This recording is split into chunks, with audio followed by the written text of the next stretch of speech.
The moment Dante Caruso stepped into the bakery on Kingfisher Avenue, the air changed. Not because he was the most feared man in the city.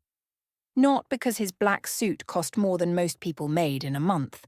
But because fate was about to crack open like a bullet to glass. He wasn't supposed to be here personally.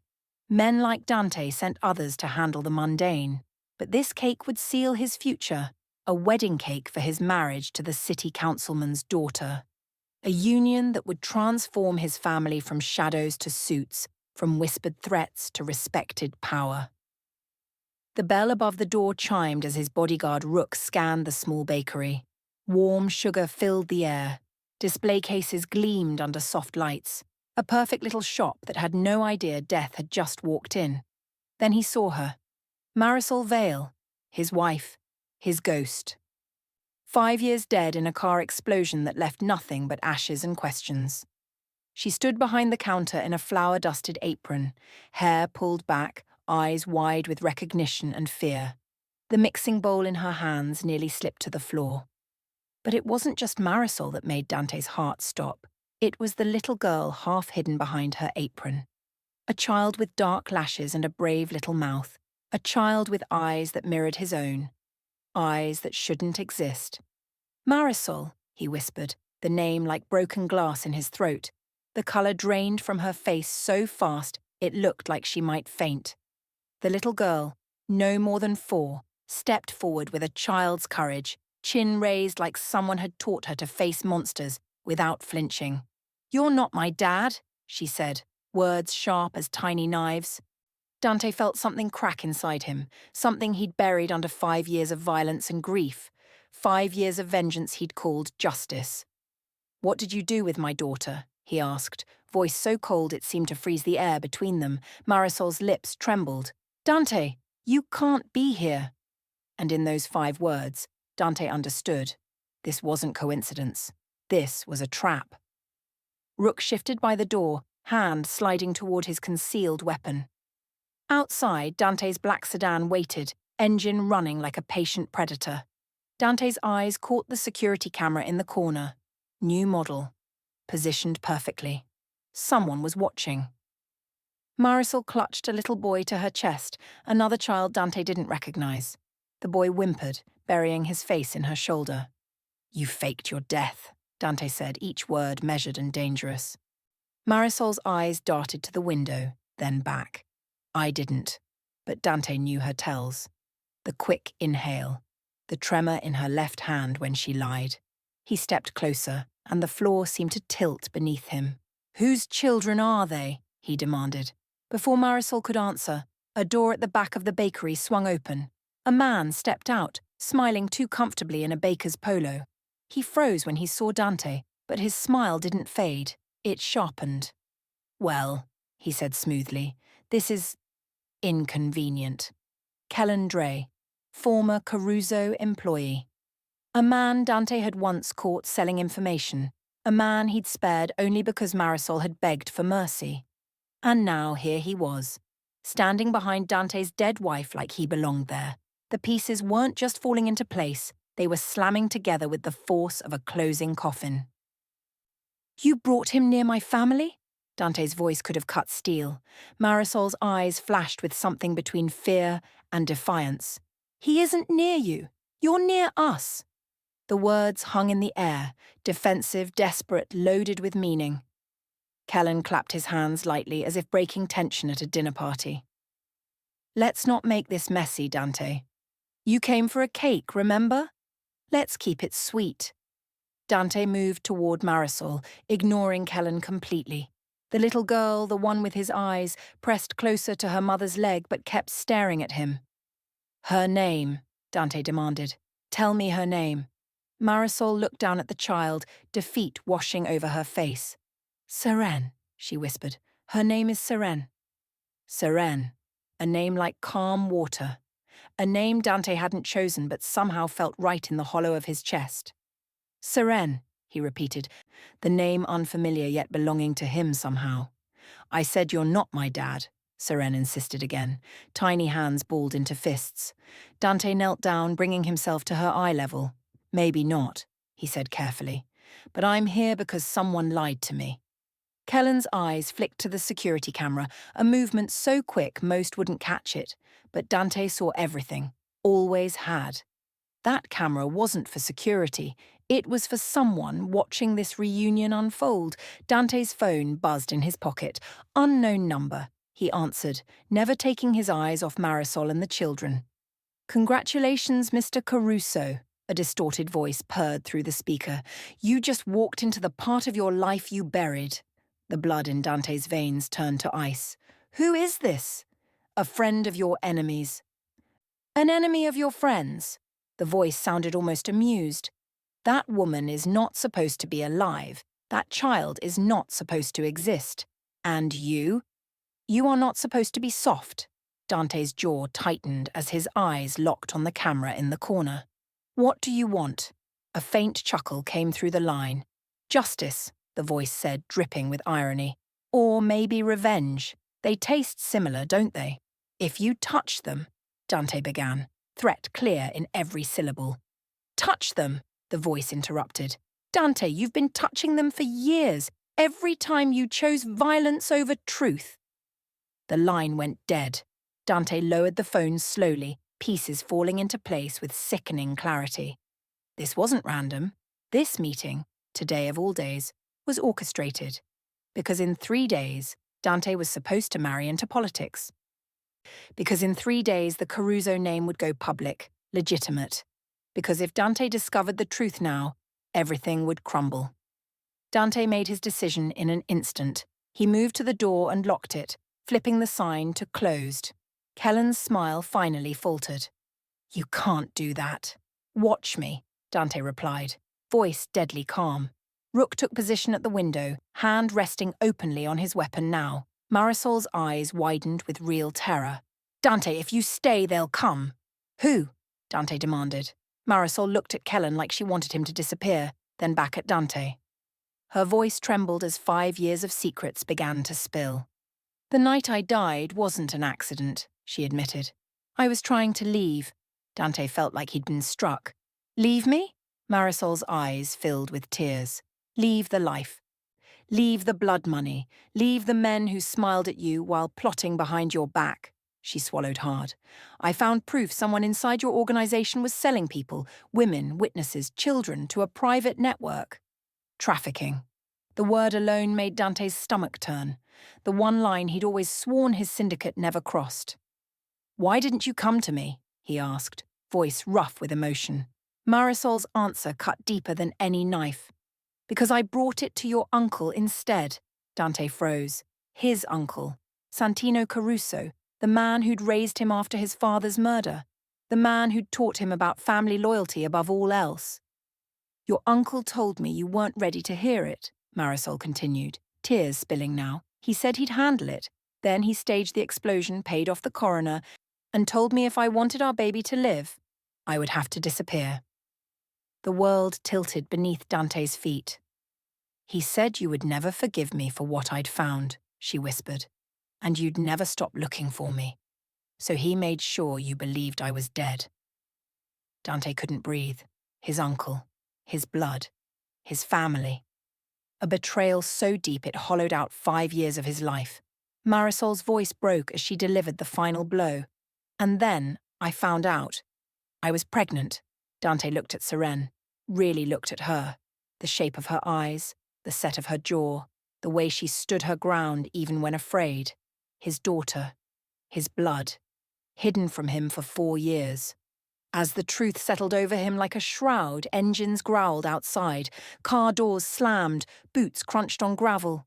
Marisol's face went white. They found us, she whispered. Rook peered through the window and swore under his breath. 3 SUVs, professional crew, tactical gear. Kellen's eyes gleamed with satisfaction. See? Inconvenient. Dante snapped his gaze to Kellen. You sold them out. Kellen's smile returned wider now. I didn't sell them out, he said. I delivered them. The bakery lights flickered once. A metallic crack hit the glass door. They were coming in. The bakery door splintered inward with a crash. Glass scattered across the tile floor like ice. Dante moved with lethal precision, upending a metal table to create cover. "Back room!" he shouted to Marisol. "Take the children, now!" The little boy wailed in terror as Marisol scooped him up, grabbing Seren's hand. They fled toward the kitchen as men in tactical gear poured through the broken door. Dante lifted the pastry counter with one powerful motion, revealing what no ordinary bakery would have: a hidden compartment. His organization had contingency plans throughout the city, even in businesses he didn't officially own.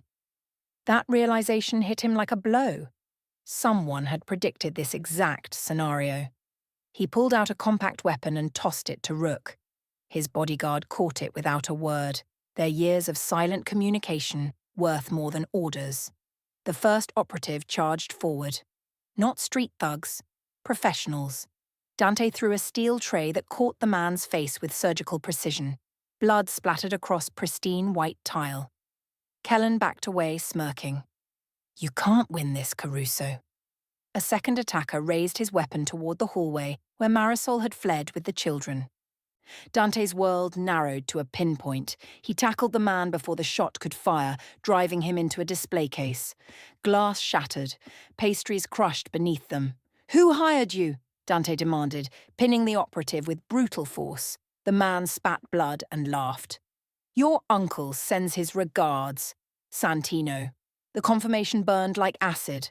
Another attacker moved toward Dante's blind side, but Rook intercepted, his movements efficient and deadly. The sound of bone breaking echoed through the bakery. Dante's phone vibrated in his pocket. He grabbed the operative's radio instead, knowing communication lines would tell him more than bullets. Static crackled, then a voice. "Package secure. Recover the woman and children. Terminate Caruso if necessary." Terminate Caruso. They weren't trying to capture him. They were erasing a problem. Dante pressed the radio to his lips. "Tell your handler," he said, voice glacier cold. "He can come collect his shame himself." A pause. Then, like poison dripped in honey. "Dante, you always were dramatic." Santino, on the line personally. "You betrayed me," Dante said, each word weighted with 5 years of misdirected grief. "I protected you," Santino countered, "from what she found, from what you weren't ready to see." "She's my wife. Seren is my daughter." "They were liabilities," Santino's voice hardened. "Just like you're becoming now." Another operative moved toward the hallway. Dante intercepted, his fist connecting with jaw. The man dropped. "You have one chance," Santino continued. "Walk away. Forget them. Continue with the wedding. Your political future awaits." Dante's laugh was hollow. "The wedding? Your perfect plan to keep me blind while you run your trafficking operation?" Silence on the line. Then, "You always did think you were better than the family business," Santino said. "But blood is blood, nephew. You can't escape what you are." Gunfire erupted from the front of the bakery. Rook shouted a warning as more operatives poured in. Dante ran toward the kitchen, toward Marisol, toward the daughter he just discovered, toward the family that had been stolen from him. Dante burst into the kitchen, finding Marisol crouched behind industrial mixers with the children. Seren's eyes were wide but dry. The boy, Jory, sobbed quietly against Marisol's shoulder. "There's a service tunnel beneath the freezer," Dante said, sliding a metal shelf across the door to buy seconds. "It connects to an alley 2 blocks away." Marisol stared at him. Disbelief etched across her face. "You knew about escape tunnels in a bakery I chose randomly?" "Nothing in this city is random," Dante replied, moving to the walk-in freezer. He pulled aside a rubber mat, revealing a trapdoor. "This was planned. All of it." They descended into darkness, a concrete tunnel smelling of damp earth and old secrets. Dante led with his phone's flashlight, Rook bringing up the rear, weapon ready. When they emerged blocks away, Dante checked for surveillance before guiding them to a service door of an abandoned building. Inside the dusty space, Marisol finally collapsed onto a wooden crate, trembling. Jory clung to her while Seren stood apart, watching Dante with eyes too knowing for a 4-year-old. "Tell me everything," Dante demanded, voice softer than before. "Not just what you found. Why you didn't come to me first." Marisol's laugh was brittle. Come to you? The man who ordered hits over business disputes, who told me never to question family matters. Her eyes filled. I was terrified of what you'd become. The truth struck deeper than any bullet. What did you find? He asked. Marisol swallowed hard. Financial records. A separate account system your uncle maintained. Girls disappearing from your clubs, but not in police reports. Names, dates, buyers. Her voice cracked. Children, Dante. He was selling children. Dante's hands formed fists so tight his knuckles whitened. I thought your uncle would stop it, she continued. He seemed so understanding, so concerned. He promised to handle everything discreetly. While he arranged your death, Dante finished. Marisol nodded. He said you'd never believe me over him, that you'd think I was trying to damage the family, that your loyalty would always be to the Caruso name first. Her eyes searched his. Was he wrong? The question hung between them like a blade. 5 years ago? Perhaps not. The man he'd been then, grief-hardened, power-hungry, blind to manipulation, might have chosen family loyalty over uncomfortable truth. I would have chosen you, he said finally, though uncertainty shadowed his words. Marisol seemed to hear both the promise and the doubt. Seren approached slowly, studying Dante with solemn intensity. Are you really my dad? She asked, challenge in her small voice. Dante knelt to her level. Yes. Mommy said my dad was gone. I was, Dante admitted, but not by choice. She considered this with a child's directness. The bad men want to hurt us. Yes, Dante answered, refusing to lie to her, but I won't let them. Promise, she asked. Something shifted in Dante's chest, plates of armor moving to accommodate something new, something vulnerable. I promise. Rook cleared his throat from his position by the window. Boss, we've got company. Outside, a black SUV crawled past, then another. Marisol clutched Jory tighter. They'll never stop coming. Your uncle controls everything. Not everything, Dante said, a plan forming. Not anymore. His phone vibrated, a text message from a number he recognized. His fiancée's security chief. Where are you? Everyone is looking. The wedding, his ticket to legitimacy, the cage his uncle had built for him. We need to move, Dante said. I know where we can get proof against Santino. Where? Marisol asked. Dante's smile was sharp as broken glass. My wedding venue, where all of Santino's powerful friends will be gathering to celebrate my future. That's suicide, Marisol whispered. No, Dante corrected. That's justice. They slipped from the abandoned building into the grey afternoon. Dante led, Marisol behind him with Jory in her arms. Seren walked between them, small hand clutched in her mother's. Rook brought up the rear, eyes scanning constantly. 2 blocks away, a van idled at the curb, engine running, windows tinted. Dante's shoulders tensed. Wait. The van's door slid open. A man stepped out, tall, clean-cut, wearing an earpiece. Dante recognized him instantly. The security chief for Councilman Harrow's family. The man who protected Dante's future bride. Mr. Caruso, he called, smiling too easily. Your uncle asked me to escort you. The final piece clicked into place. Not just Santino, not just Lucent. The councilman too, the man whose daughter Dante was set to marry in 3 days. The entire political alliance was rotten. Take cover, Dante whispered to Marisol. She pulled the children behind a dumpster as Dante approached the security chief with deceptive calm. Where's the councilman? Dante asked. Concerned about your whereabouts, the man replied. We should hurry. Everyone's looking for you. Dante nodded as if considering, then moved with lightning speed. His hand caught the man's wrist, twisting the concealed weapon away and driving him against the van. Who else? Dante demanded, pressing the gun to the man's ribs. Who else is involved? The security chief's smile twisted. Everyone who matters. Your uncle. The councilman. Lucent. The police captain who looks the other way. The judge who seals records. His eyes gleamed. Everyone who benefits. Marisol gasped, hearing the extent of the corruption. The wedding was never about legitimacy, the man continued, taunting. It was about control. putting a public face on private filth.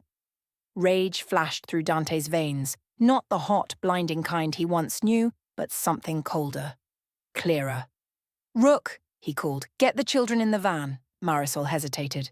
"Dante, it's our only way out," he said. "Trust me, trust." A word they'd broken between them years ago. Seren stepped forward, tugging Marisol's hand. "Mummy, I'm scared." Dante knelt before his daughter. "Seren," he said gently, "I know you don't know me. I know I'm a stranger. But I promise you I won't let anyone hurt you." Seren's eyes, his eyes, studied him. Then she nodded once, a child's solemn acceptance. They loaded into the van, the security chief bound and gagged in the back. Rook took the wheel. Dante checked the vehicle for tracking devices, finding 3. He crushed each one beneath his heel. As they pulled away, Dante's phone buzzed again. "Santino," he answered, putting it on speaker so Marisol could hear. "Running with damaged goods, nephew?" Santino's voice filled the van. "I raised you better." "You raised me on lies," Dante replied. "You stole my wife, my child, my grief. I gave you an empire, built on human lives." Dante's voice was ice. "No more." Santino laughed, the sound chilling. "You think you can walk away? Everything you are, everything you have, it's all Caruso." "My Caruso." "Not anymore," Dante said and ended the call. Marisol's eyes met his across the van, Seren curled against her side, Jory sleeping in her lap. "Where are we going?" she asked. "Somewhere safe," he promised. "For now." The safe house was modest, a small apartment above a laundromat owned by a family that owed Dante for protection rather than feared him for threats, one of the few clean businesses in his portfolio. Rook stood guard while Dante helped Marisol settle the children. Jory, exhausted, fell asleep immediately. Seren resisted, watching Dante with careful eyes as he checked the apartment's security. "Why did that man call me damaged goods?" Marisol asked when they were finally alone, her voice quiet but sharp. Dante looked at her, really looked. The woman he'd loved, the woman he'd mourned. She stood taller now, spine forged by 5 years of survival. Different, yet the same. "Because Santino sees people as property," he answered. "Things to be used or discarded. Like you were going to use your bride." The question wasn't accusatory, just direct. Pure Marisol. Dante leaned against the wall, suddenly tired. "I thought the marriage would protect our interests, legitimize the family." His laugh was hollow. "I didn't realize I was the puppet, not the puppeteer." Marisol sat across from him, close enough to speak quietly, far enough to maintain distance. "Tell me what happened after I died." The word hung between them. "I broke," Dante admitted. "I told myself it was grief, that I was honoring you by hunting whoever caused the explosion." His eyes met hers. Santino directed that rage. Every lead, every suspect, every rival I eliminated, he chose them all. "While running his own operation behind your back," Dante nodded. "The perfect distraction," his fists clenched. 5 years of thinking I was building my own power, and I was just clearing his path.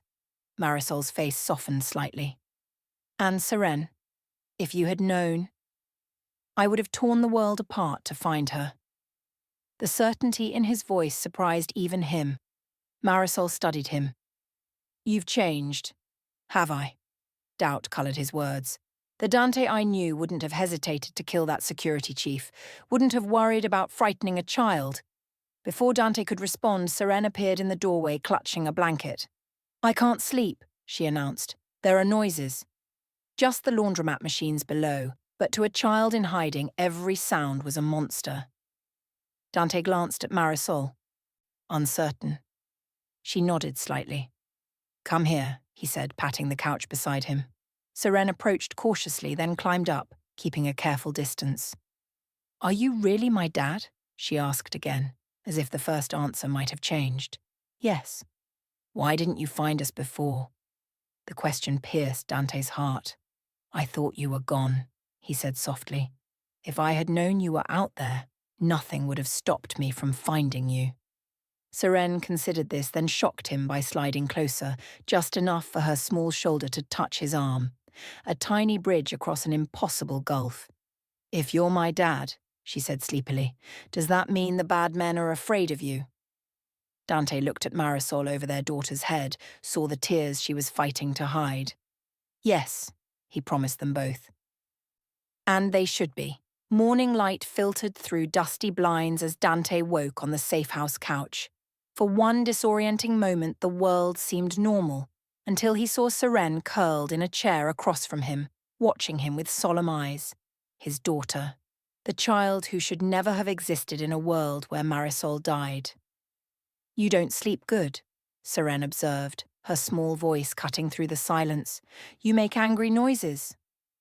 Dante sat up slowly, unsure how to speak to this tiny person with his eyes and Marisol's determined chin. "Bad dreams," he admitted. "About the bad men." "Sometimes." Seren slid from her chair and approached him with careful steps. "I have bad dreams too. Mommy says it's okay to be scared, but not to let being scared make you stop." The wisdom from such a small voice stunned him. From the kitchen doorway, Marisol watched their exchange, her face a complex map of emotions. Beside her, Jory clung to her leg, thumb firmly in his mouth. "He's still not talking?" Dante asked, nodding toward the boy. "Not since we rescued him," Marisol answered softly. 3 months ago. "Rescued?" Marisol's eyes darkened. "I found him during a drop. One of your uncle's transactions.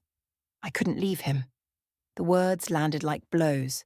A child trafficked, his uncle's business, the evidence of everything Marisol had discovered years ago, now standing before him, small and broken. Seren moved to Jory, taking his free hand. "It's okay." "He's not mean," she assured the boy, though her own uncertainty lingered in her voice. The moment stretched between them all. Dante, the feared Mafia boss. Marisol, the woman who fled. And 2 children caught in a war they never asked for. Rook entered from his watch at the window. "Boss, call for you." Dante checked the secure phone he'd acquired last night. Marco, one of his oldest lieutenants. "Marco, what's happening?" "The entire city's looking for you," Marco reported. "Santino's calling it a breakdown. Says you discovered your ex-wife alive and lost your mind. He's telling everyone you're dangerous, unstable." "And who's believing him?" "Half your crew. The other half is asking questions about why your uncle would lie." Dante's jaw tightened. "And the Harrow wedding?" "Still on, but with a different groom. Santino's positioning his own man to take your place. The councilman seems relieved by the switch." The pieces clicked together. "The wedding was never about my legitimacy. It was about cementing Santino's political protection." "What do you need from me?" Marco asked. Dante looked at Marisol, at the children, at the family stolen from him. "Loyalty," he said simply, "and the location of the ledgers." "What ledgers?" "The real books, the ones tracking my uncle's separate business. He wouldn't trust electronics with that information." Silence stretched across the line. Then, "I might know where to look. But Dante, moving against Santino is suicide." "Staying blind was the real death," Dante replied. After ending the call, Dante turned to find Seren standing beside him, her small hand reaching for his. "Are you going to make the bad men go away?" she asked. Dante knelt to her level, overcome by the fierce protectiveness surging through him. "Yes." Seren's face remained serious. "Will you have to be a bad man to do it?" The question struck deeper than any knife. From the innocent wisdom of a child came the challenge that would define everything. "I hope not," he answered honestly. Seren nodded, accepting this complicated truth. Then she did something that cracked Dante's heart open. She stepped forward and wrapped her arms around his neck in a quick, fierce hug. "Be careful," she whispered, then retreated to Marisol's side. Marisol's eyes met Dante's over their daughter's head, surprise, fear, and something deeper swimming in her gaze. They couldn't stay in the safe house, not with Santino's reach extending through half the city. "I have another place," Dante told Marisol as they packed their meager belongings. a property not connected to the Caruso name. My own insurance policy.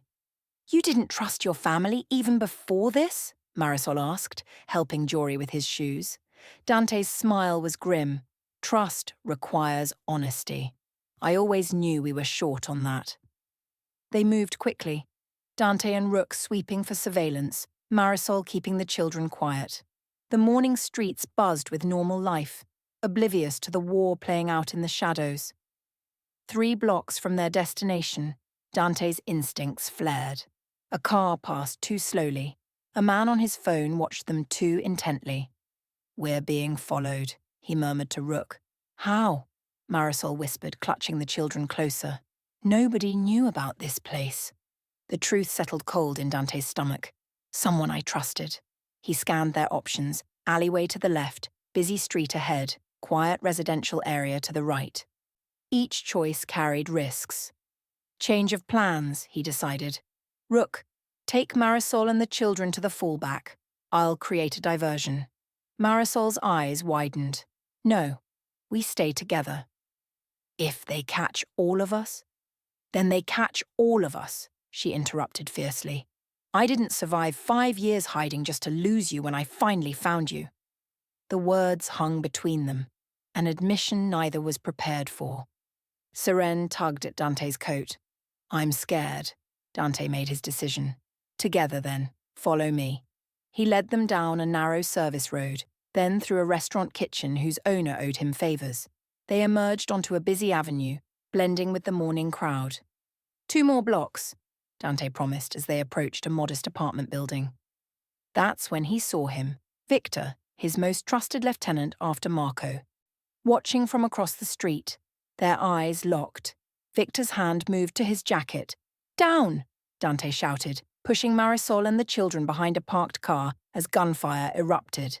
People scattered, screaming. Rook returned fire, providing cover. The basement entrance, Dante directed, pointing to a service door. Go. They ran, bullets pinging against metal and concrete around them. Dante felt a sharp burn across his arm but kept moving. Seren stumbled. He scooped her up without breaking stride. They made it inside, slamming the door behind them. Dante punched in a security code, engaging reinforced locks. Up to apartment 3B, he instructed, leading them to a service elevator.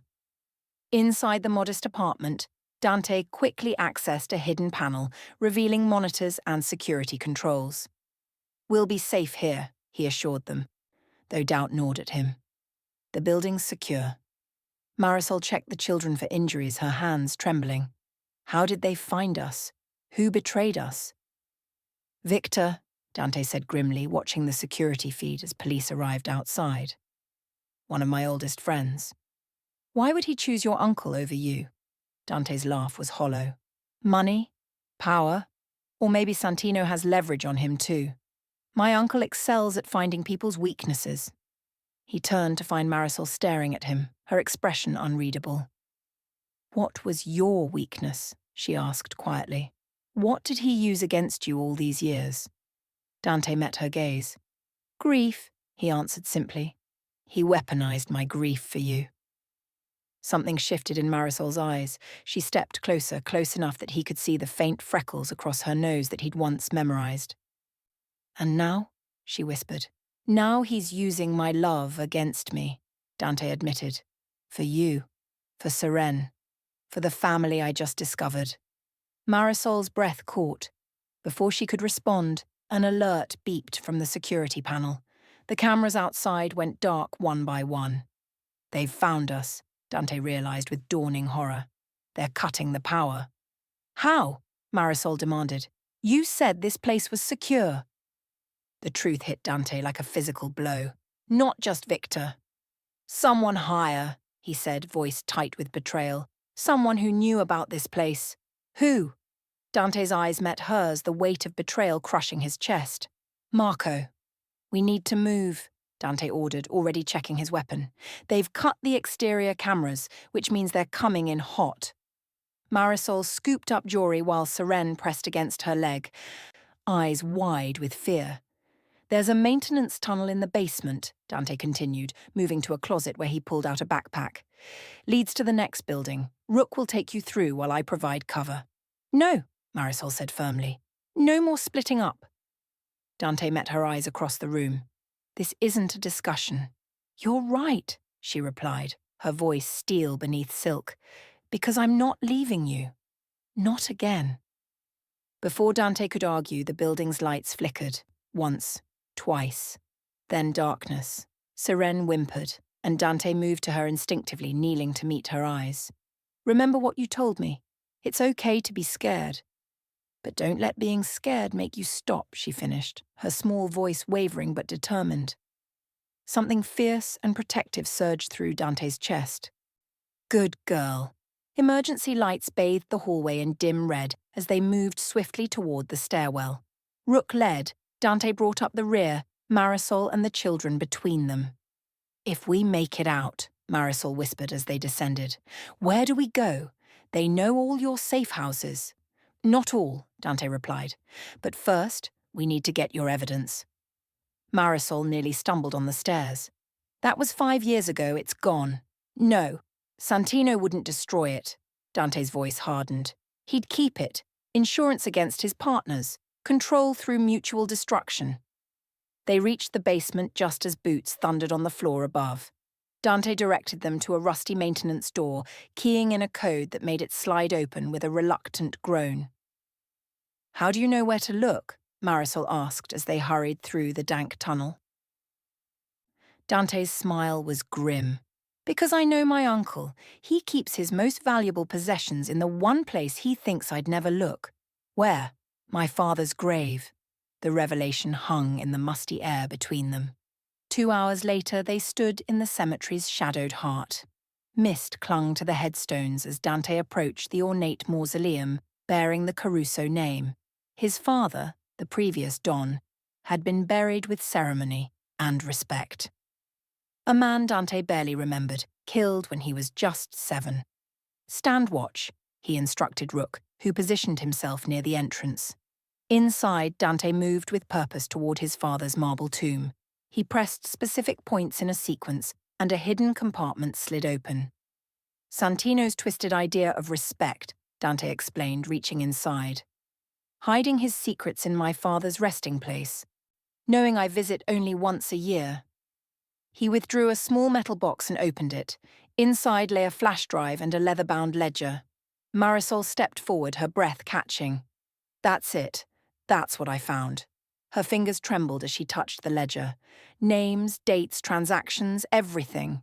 Dante flipped through the pages, each one documenting human lives bought and sold, girls from their clubs, witnesses who disappeared, children, his stomach twisted with disgust. This was happening under my nose for years. And your wedding was going to cement the operation, Marisol added quietly. A Caruso married to a councilman's daughter. Ultimate protection. As Dante studied the final pages, his blood froze. The councilman's daughter? She knows. What? Marisol leaned closer. These payments, Dante pointed to recurring transactions. They're to her private account. She's not just aware, she's involved. Sirene tugged at Marisol's shirt, face pinched with worry. Mummy, I don't like it here. It feels sad. Dante closed the ledger and secured it in his jacket. We have what we need. Let's go. As they exited the mausoleum, Rook signaled danger. Headlights approached along the cemetery's winding road. Santino, Marisol whispered. Worse, Dante replied, recognizing the vehicle. The councilman himself. They ducked behind a large monument as the car stopped. The councilman emerged, followed by 2 security men and a slim figure in a dark coat, his daughter, Dante's would-be bride. They're checking if we've been here, Dante murmured. They know about the ledger. Marisol clutched the children closer as they watched the group approach the mausoleum. We need a distraction, Dante decided, eyes scanning their surroundings. Marisol surprised him by pressing something into his hand, a small metal box that had been in her pocket. What's this? He asked. My insurance, she replied. I always kept one piece of evidence separate, jury's intake documentation, proof of Santino's direct involvement. Their fingers touched, lingering against each other. You still don't trust easily, Dante observed. Marisol's smile was sad. Neither do you. Their eyes held for a moment that stretched between them like a living thing. I have a plan, Dante said finally, but it's dangerous. And you won't like it. Tell me. We use their wedding against them. We show up, with proof, with witnesses, with Yuri as living evidence. We expose everything in front of everyone who matters. Marisol's face paled. That's not dangerous, Dante. That's suicide. No, he countered, his voice dropping lower as he glanced at Seren, who watched them with solemn eyes. That's justice. For her. For him. For everyone they've hurt. Before Marisol could respond, Seren spoke up. I want the bad people to stop. Dante knelt beside his daughter. They will, little one. I promise you. Seren surprised them both by reaching for Dante's hand. Okay. Over her head, Dante's eyes met Marisol's, a silent question passing between them. Marisol nodded once, decision made. If your heart is racing for this family fighting against impossible odds, hit subscribe now. Don't walk away from their battle when they need you most. This is just the beginning of their fight for justice, and some stories deserve to be witnessed to the end. Can Dante really bring down his uncle's empire without becoming the monster he's fighting? Subscribe now to find out. The safe house was truly safe this time, a cabin outside city limits owned by Marco's grandmother, who had died years ago. The property remained in her name, the connection to Marco hidden under layers of legal fiction. He won't think to look here, Dante assured Marisol as they settled the children for the night. He believes he betrayed me. Didn't he?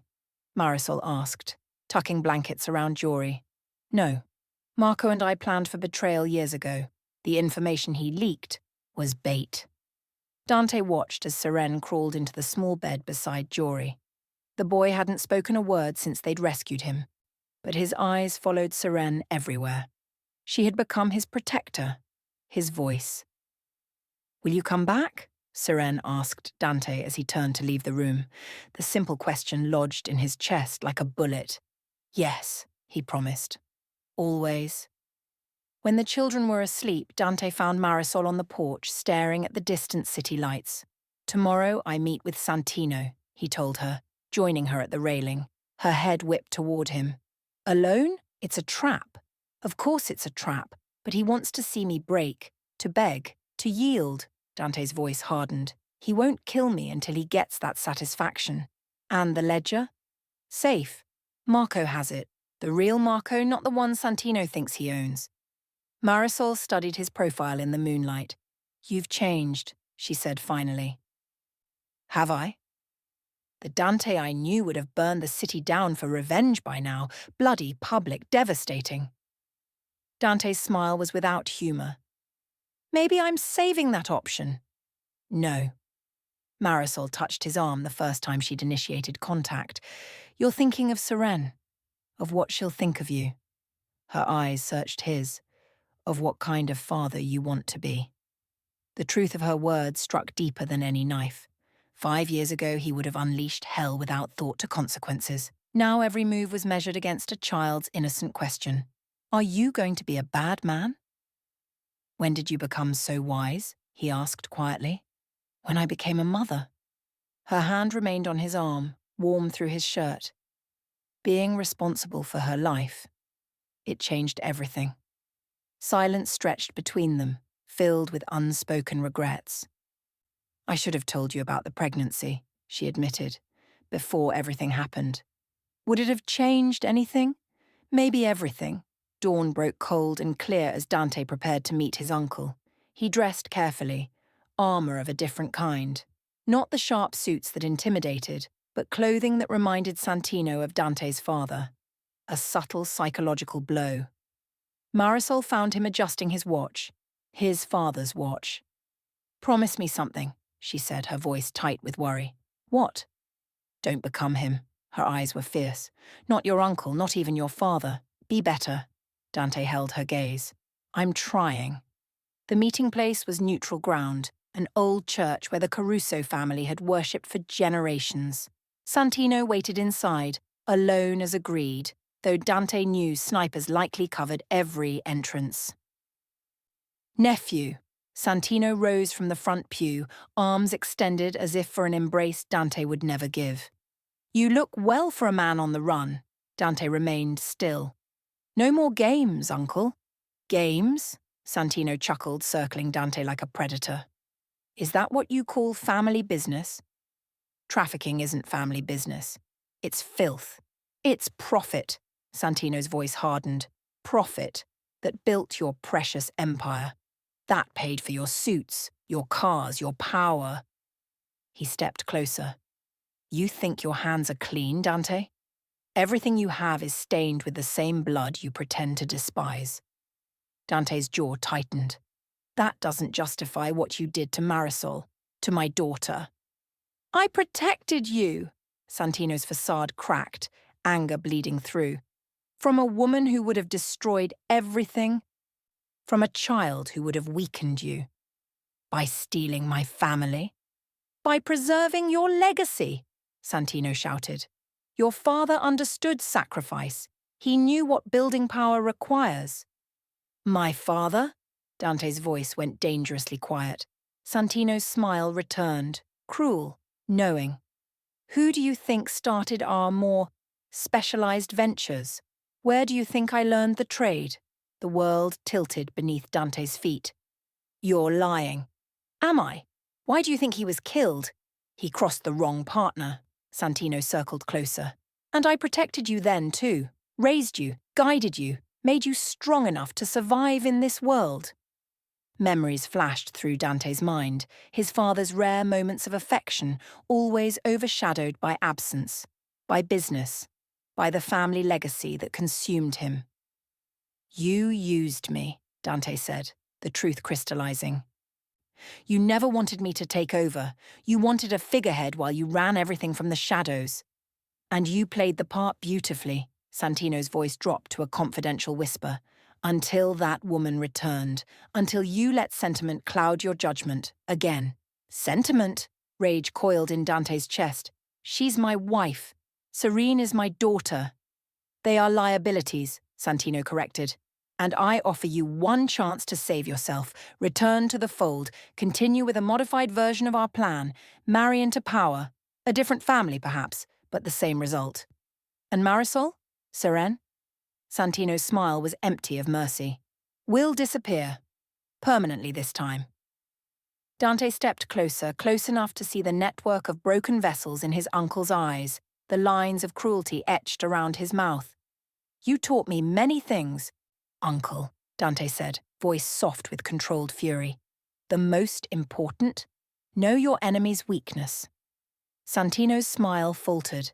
And what is mine, nephew? Dante leaned closer. Pride, he whispered. You're so convinced of your control that you never considered I might have played you. For the first time, uncertainty flickered across Santino's face. The ledger is secure, Dante continued. The evidence is protected. And tomorrow night, at what was supposed to be my wedding reception, everything you've built will crumble. Santino's laugh was forced. Empty threats. You have nothing. I have a living witness, Dante countered. A child your operation trafficked. I have the ledger with your handwriting. I have Marisol's testimony. And I have something you never expected. What's that? Dante's smile was cold. Allies who hate you more than they fear you. As Dante turned to leave, Santino called after him.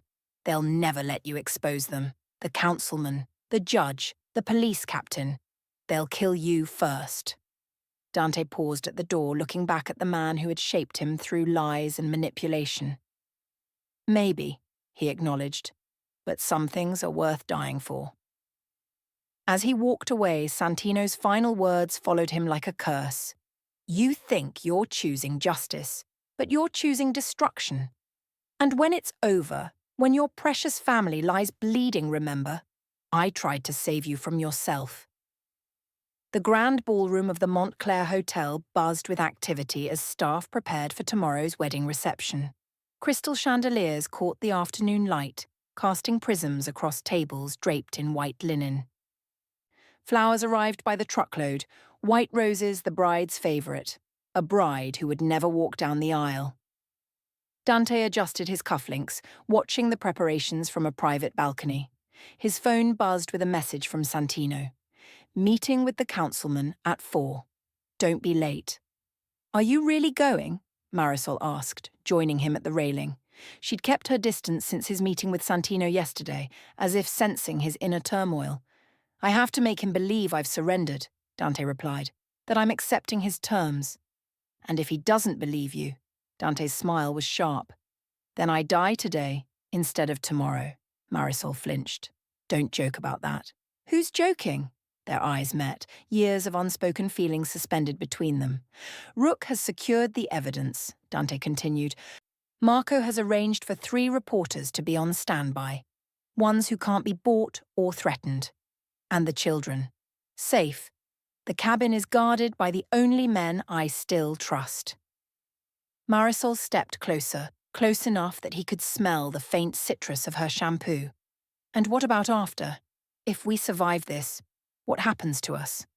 The question hung in the air, weighted with possibility. Before Dante could answer, his phone rang. Santino again. I need to go, he said, turning away. Marisol caught his arm. Dante, be careful. For a moment, 5 years disappeared, and they were standing in their kitchen on that last morning, Marisol saying those exact words before he left for work, before she discovered the trafficking operation, before everything shattered. I will, he promised. 4 hours later, Dante sat across from Santino and Councilman Harrow in the private room of an exclusive restaurant. The councilman looked nervous, continuously dabbing his forehead with a handkerchief.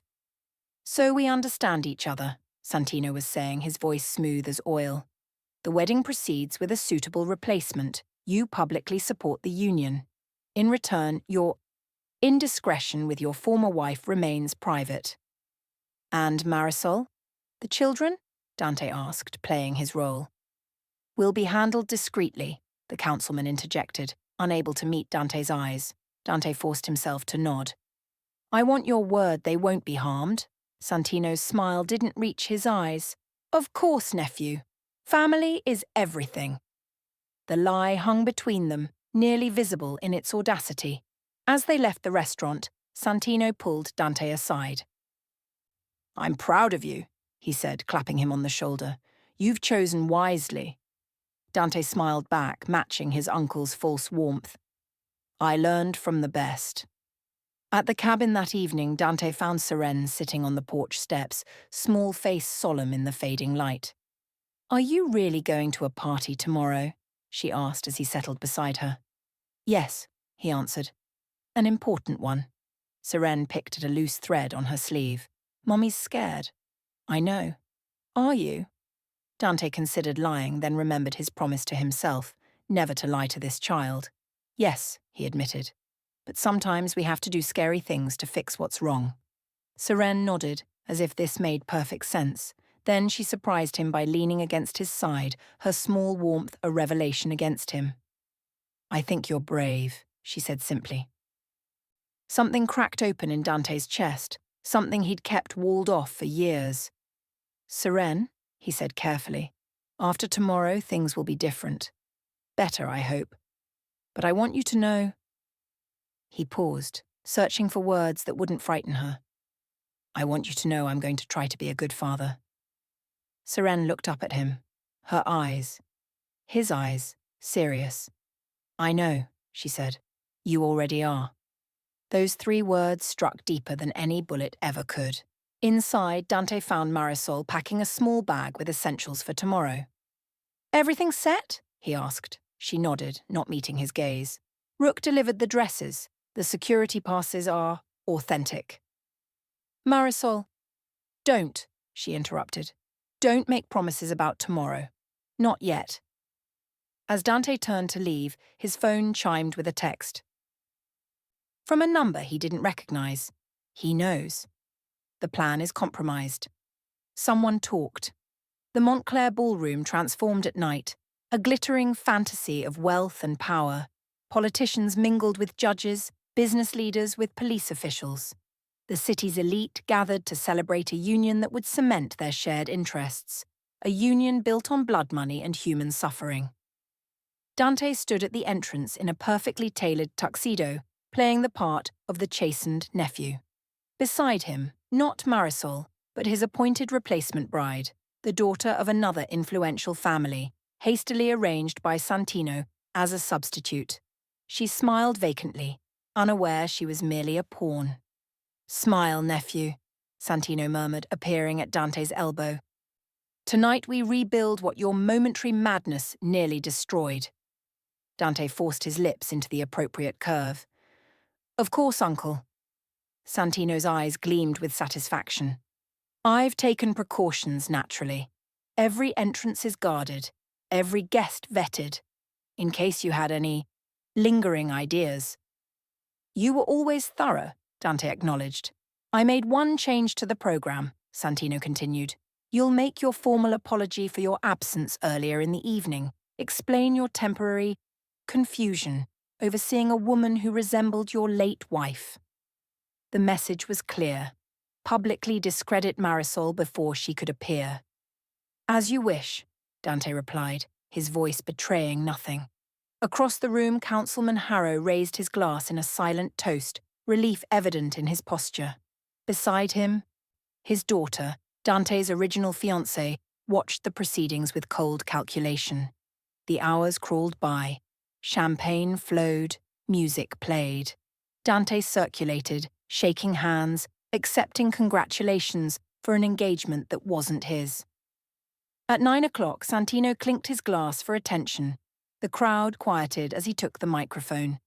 "Distinguished guests, family, friends, we gather tonight in celebration, though with a slight change to our original program." His smile was practiced perfection.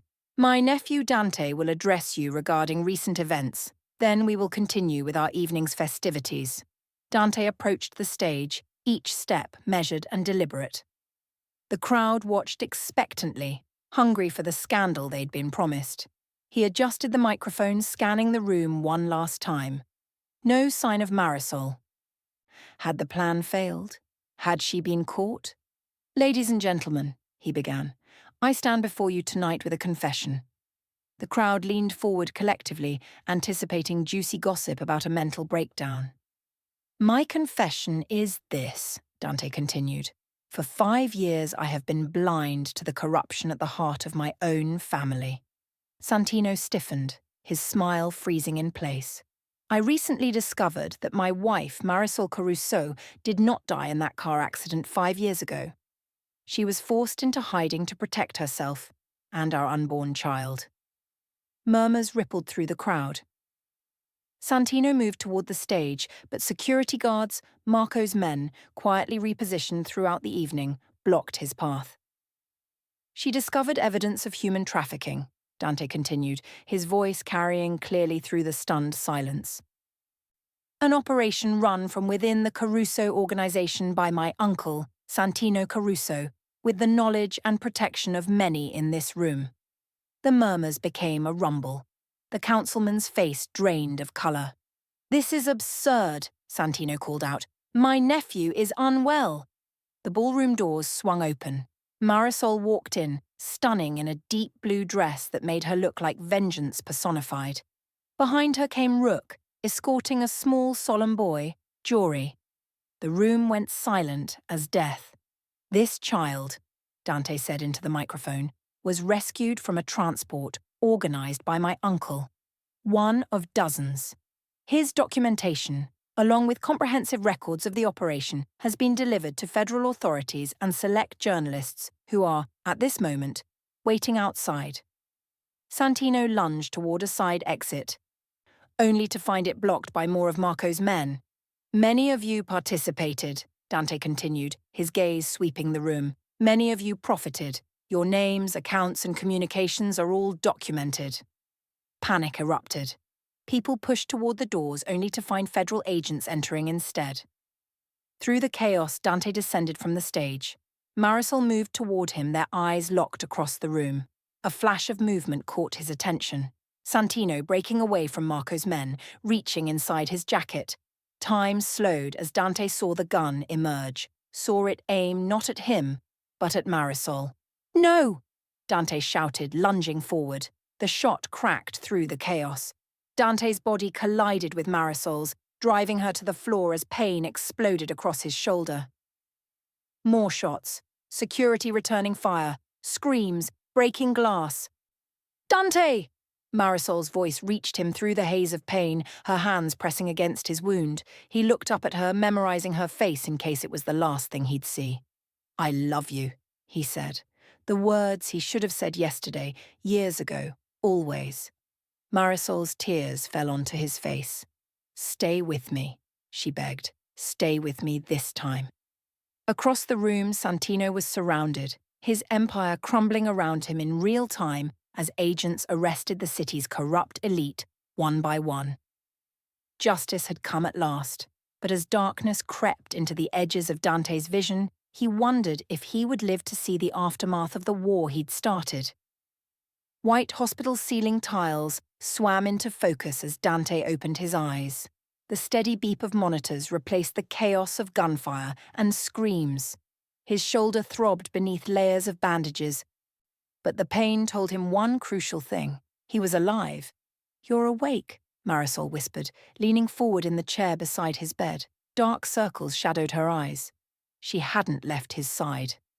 "Santino?" Dante's voice came out rough. "In custody, along with the councilman, his daughter, the police captain, and 17 others." Her hand found his, fingers intertwining. "It worked, Dante. All of it." Memory flashed back. The ballroom, his public confession, Santino's gun aimed at Marisol, the searing pain as the bullet tore through his shoulder instead of her heart. "The children?" he asked. "Safe.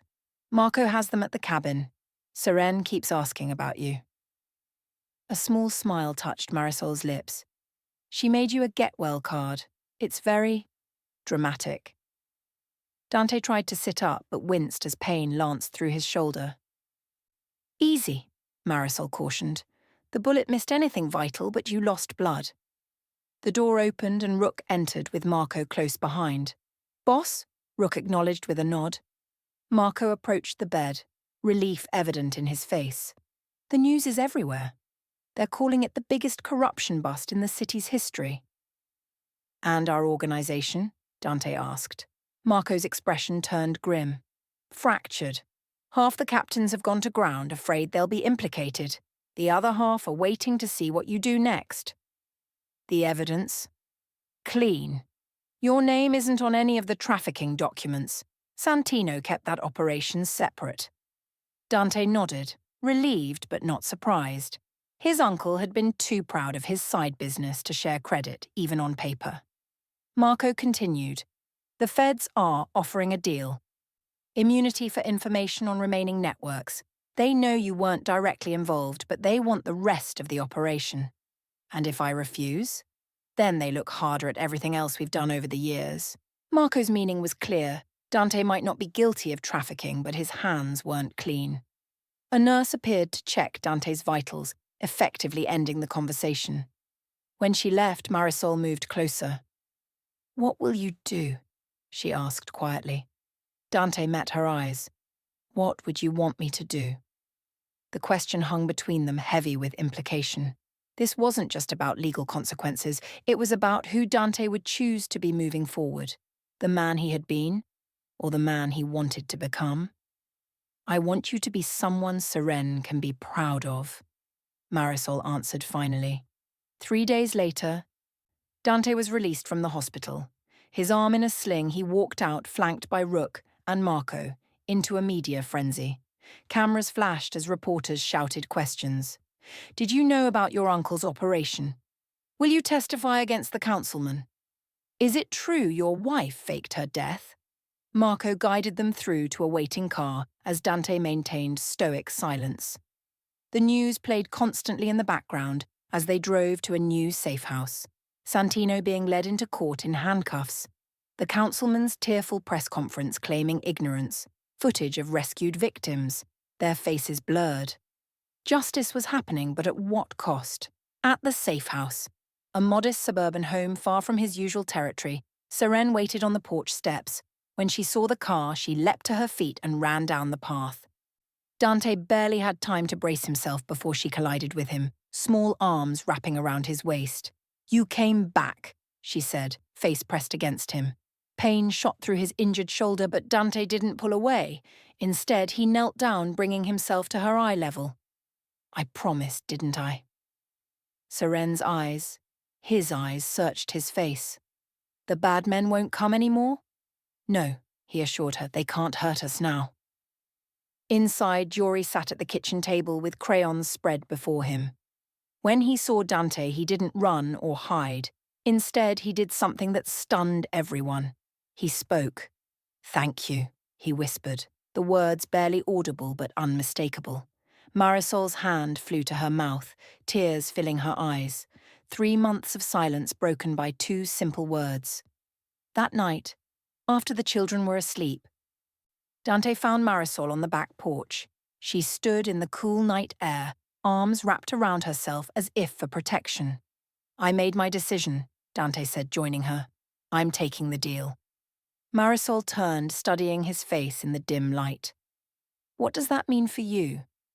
"It means giving them everything. Roots, contacts, operations. It means walking away from the life." He paused. "It means starting over."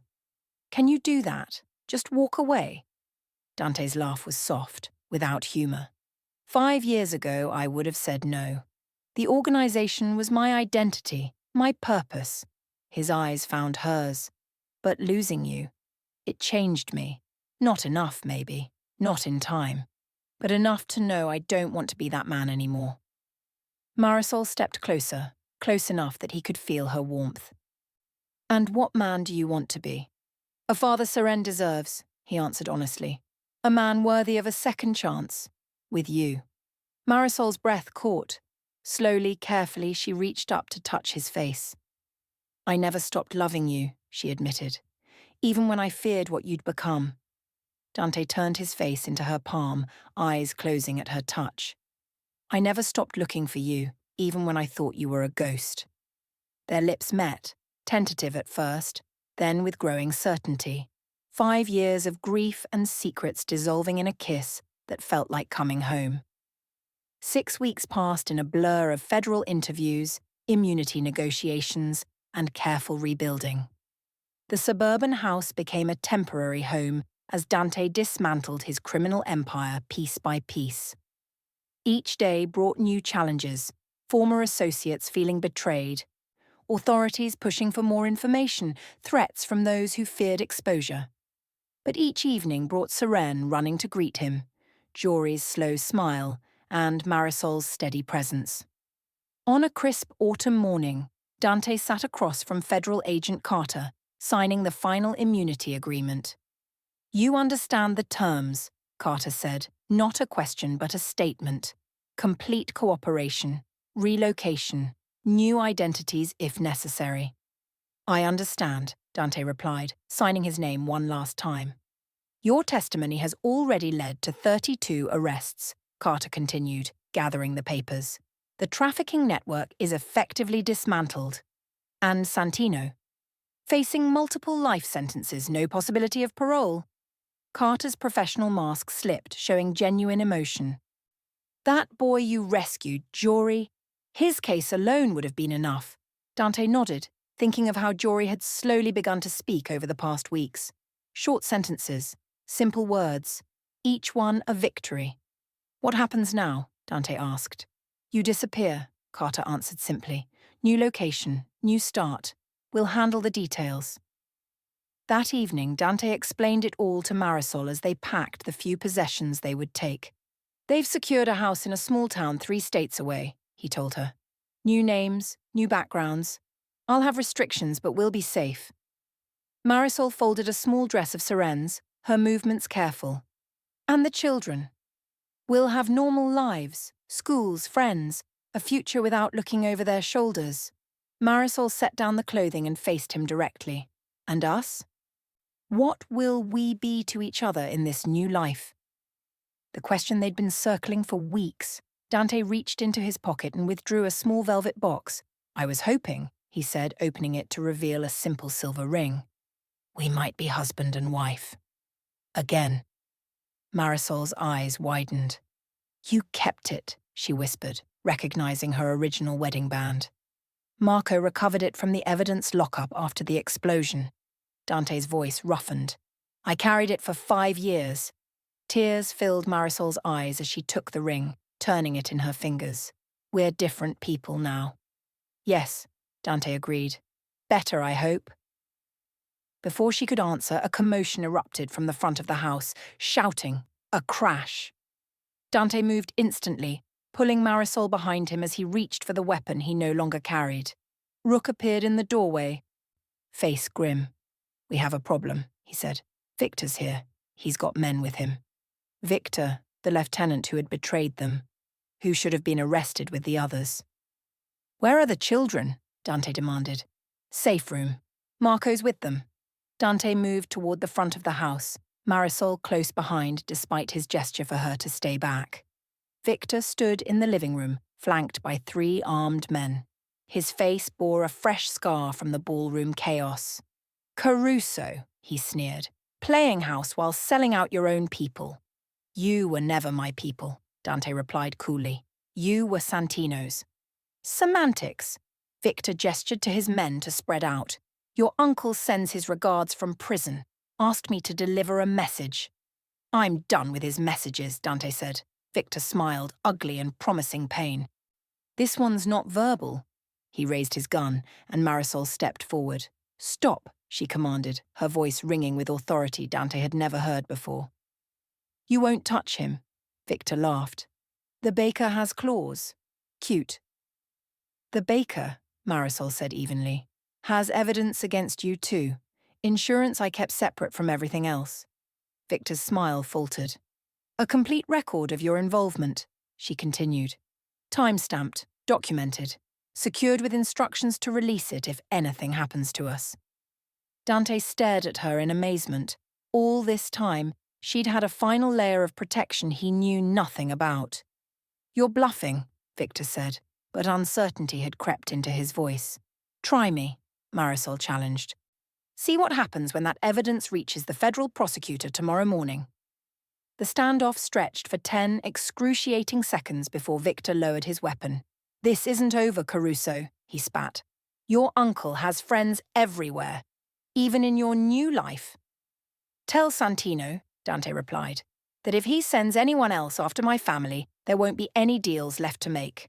Everything I've held back, every crime I've covered for him, goes public."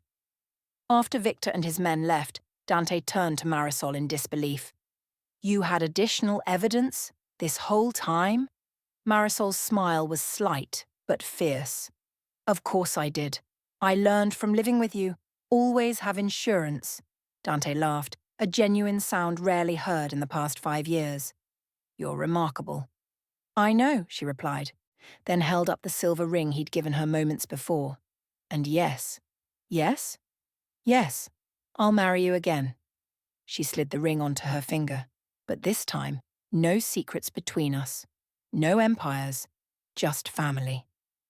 2 days later, they left the city before dawn. Dante, Marisol, Seren, and Jory. Rook and Marco would follow later, taking different routes to avoid detection.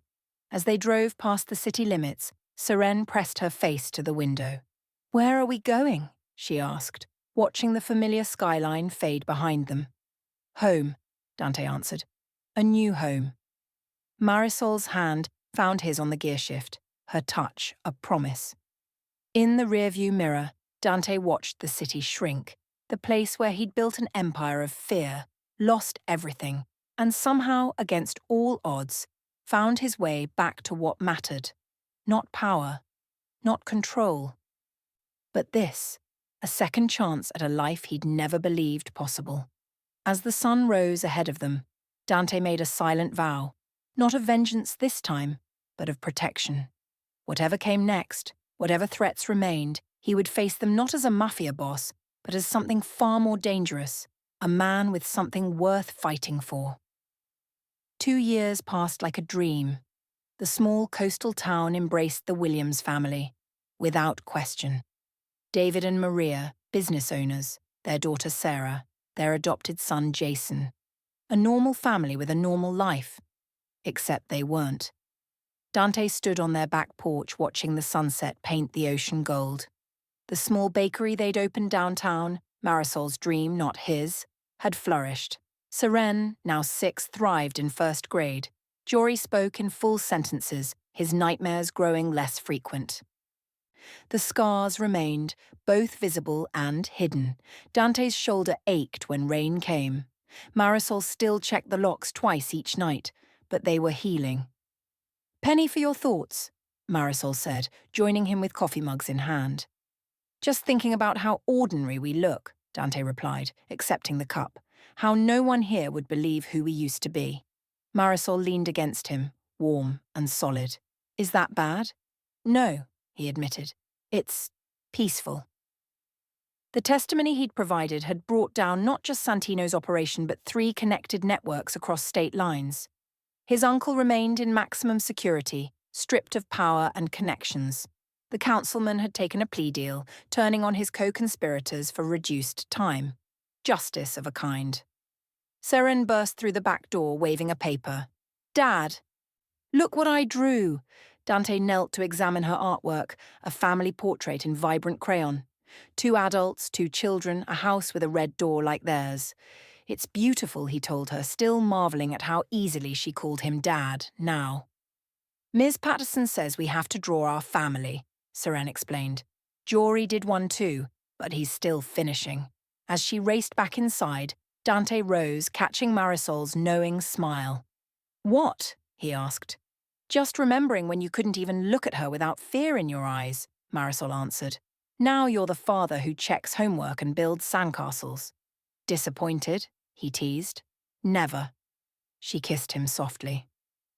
"This version of you is the one I always hoped existed." That night, after the children slept, Dante made his weekly security check, a habit he couldn't break. Cameras hidden discreetly around the property, motion sensors, panic buttons. The normal life had safeguards the neighbors would never guess at. His phone buzzed with a text from Marco, now living 3 towns over as their emergency contact. "Package arrived. Clean. Will deliver tomorrow." The package was information. Updates on potential threats, news about Santino, intelligence from their old life. Always clean, never digital.